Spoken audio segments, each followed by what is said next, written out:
कान्हेर सोसायटीच्या चेअरमनपदी दादासाहेब वाघमाळे तर व्हाईस चेअरमनपदी सूर्याजी जांभळे यांची निवड. कन्हेर तालुका सातारा येथील विकास सेवा सोसायटीच्या चेअरमनपदी दादासाहेब सर्जेराव वाघमाळे तर व्हाईस चेअरमनपदी जांभूळ मोरेचे सूर्याजी आबा जांभळे यांची बिनविरोध एकमतानं निवड नुकतीच करण्यात आली. नूतन चेअरमन आणि व्हाईस चेअरमन यांचा मान्यवर सोसायटी आणि ग्रामपंचायतीच्या पदाधिकाऱ्यांकडून पुष्पहार आणि श्रीफळ देऊन सन्मान करण्यात आला. यावेळी गावकऱ्यांनी गुलालाची उधळण करत जल्लोष केला. त्याबद्दल मी पूर्ण 8 गावांचा प्रथमतः आभार मानतो. त्याचप्रमाणे या संचालक मंडळातील सर्व आजी माजी चेअरमन संचालक यांचं देखील मी मनापासून आभार मानतो. कारण ही दोन जोडगोडी म्हणजे दादा आणि भाऊ. आता घरातील जर मोठेपण असलं तर आपण दादा आणि भाऊच असतात. हे शेवटच्या घडीला या संचालक म्हणजे सेवा विकास सोसायटीला लाभले. त्याबद्दल मी प्रथमतः ग्रामपंचायतीच्या वतीनं देखील त्यांचा मी आभार मानतो.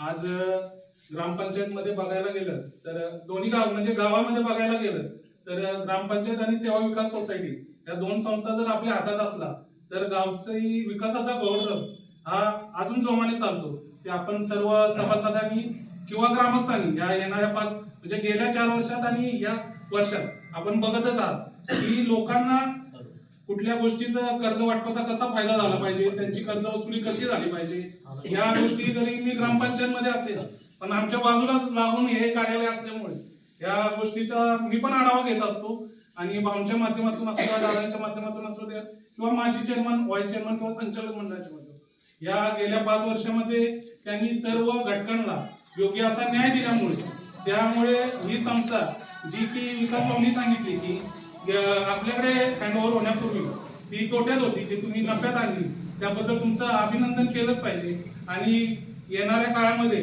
या दोघांच्या माध्यमातून तितक्या जोमानं काम होईल ही मी दोघांकडे अपेक्षा ठेवतो. आणि येणाऱ्या वाटचालीसाठी मी दोघांना खूप खूप शुभेच्छा देतो आणि थांबतो. जय जय. चांगलाही आहे आणि तुम्ही टाकलेली एक मोठी जबाबदारी होती. जबाबदारी पेलण्याची क्षमता माझ्यामध्ये आहे, त्यामध्ये आपण निश्चिंत राहा. जबाबदारीने मी काम करेन. आपण सर्वांच्या ज्या निवडणुकीसाठी पहिल्यांदा आपण आपल्या संचालक मंडळ निवडून येण्यासाठी पूर्वी जो प्रॉब्लेम होता तो प्रॉब्लेम दूर करण्यासाठी आपण जे सभासदांना जाहीरनाम्यामध्ये ज्या ज्या गोष्टी आपण सांगितल्या गेल्या त्या करण्याचा आतापर्यंत आपण प्रयत्न करतोय. त्यातली एकच गोष्ट राहिली की पहिली जी संस्था तोट्यात होती ती आपण फायद्यात आणली.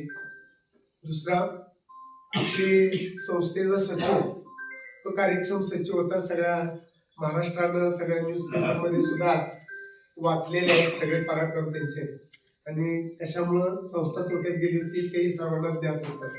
तर त्यांना स्वतःहून स्वच्छेने राजीनामा देऊन त्यांना या संचालक मंडळात पुढे काम करण्याची जी क्षमता आहे ती क्षमता त्यांच्या लक्षात आली आणि स्वतःहून त्यांनी राजीनामा देऊन स्वच्छेने ती सेवानिवृत्त झाले.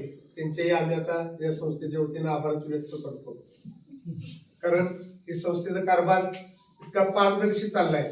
या संचालक मंडळ या सोसायटीमध्ये आल्यापासून संस्थेचा कारभार सर्व एकमतानं, एका विचारानं, एका दिलानं आणि सर्व संचालक, सर्व चेअरमन असतील, त्यावेळेचे व्हाईस चेअरमन असतील किंवा सर्व संचालक असतील, ते सर्व या ठिकाणी झोकून काम करतात. आणि त्यामुळे आपली संस्था पहिल्याच वर्षी आपण 34 लाखाच्या तोट्यातून 19 लाख रुपये पहिल्यांदाच आपण भरून काढले. त्याच्यानंतरच्या दुसऱ्या वर्षातही आपण उर्वरित जो आपला तोटा म्हणण्यापेक्षा तोटा होता पण तोही आपण दुसऱ्या वर्षात पूर्ण करून आपण सभासदांना लाभांश देऊ शकलो. ही काही कमी गोष्ट नाही. संचालक मंडळानं हे काम केलं याचा अर्थ तुमच्या सर्वांची साथ होती म्हणून केली. आपण आपली कर्जाची वसुली आपण वेळच्या वेळ करता मार्चच्या आधी करणं सगळ्यात जास्त सोयीचं असतं. कारण मार्च पूर्वी जर कर्जदारानं आपली वसुली परतफेड केली तर शासनाच्या तर्फे मिळणार व्याजाची सवलतीची रक्कम ही सभासदांना परत मिळते आणि संस्थेलाही तो फायदा असतो की संस्था आपली नफ्यात दिसणार म्हणून. त्यामुळे मार्च पूर्वी प्रत्येक सभासदानं, कर्जदार सभासदानं आपली वसुली परतफेड आताही केलेली यापुढे आपण करावा. तिसरा आपला महत्वाचा मुद्दा आपल्या जाहीरनाम्यातला होता संस्थेसाठी इमारत हे करणे. इमारतीचा आता सोसायटीच्या संचालक मंडळानं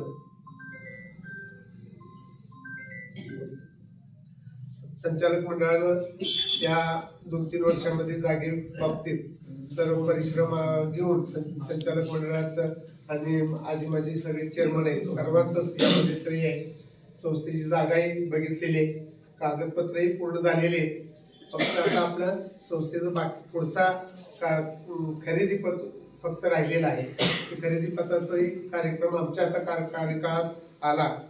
आम्ही नक्कीच हे काम यशस्वीपणे आपल्या सर्वांच्या सहकार्यानं, आपल्या सर्वांच्या विश्वासानं आणि सर्वांना विश्वासात घेऊन करू, पारदर्शी करू.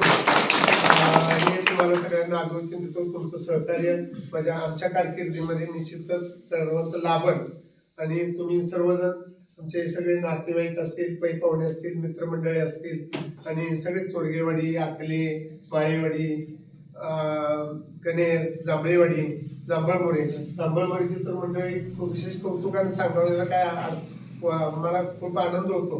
ही मंडळी मुंबईवरून खास आपल्यासाठी आहे. आपल्या कनेर ग्रामस्थांनी हे लक्षात घेण्यासारख्या गोष्टी बरं बारकावे येते. नेहमी यापुढे आपण काम करताना ह्या गोष्टी नक्की आवर्जून तुम्ही विचारात घ्या, विश्वास लक्षात घ्या. ही मंडळी आपल्यावर इतकं प्रेम करतात. म्हणजे आताच फक्त ग्रामपंचायत किंवा सोसायटीच नाही, प्रत्येक आपण सांगितलेल्या कुठल्याही यात्रेचे सुद्धा त्यांना निमंत्रण दिलं तरी ही मंडळी वेळात वेळ काढून मुंबई तर मुंबई आपण त्यांच्या गावाला जायचं म्हणलं तर माझं गुरांची धार काढायचे, वैरण काढायचे, त्या असे कारण सांगतो. ही मंडळी रजा टाकून किंवा तशी बिनरजेची आली असते, पण इतके ही मंडळी या गावावर तुमच्या आमच्यावर प्रेम करतात. तर या प्रेमाची पावती त्याला आपण कधीही हे बरोबर तुमच्या ऋणातून आम्ही कधी मुक्त होणार नाही.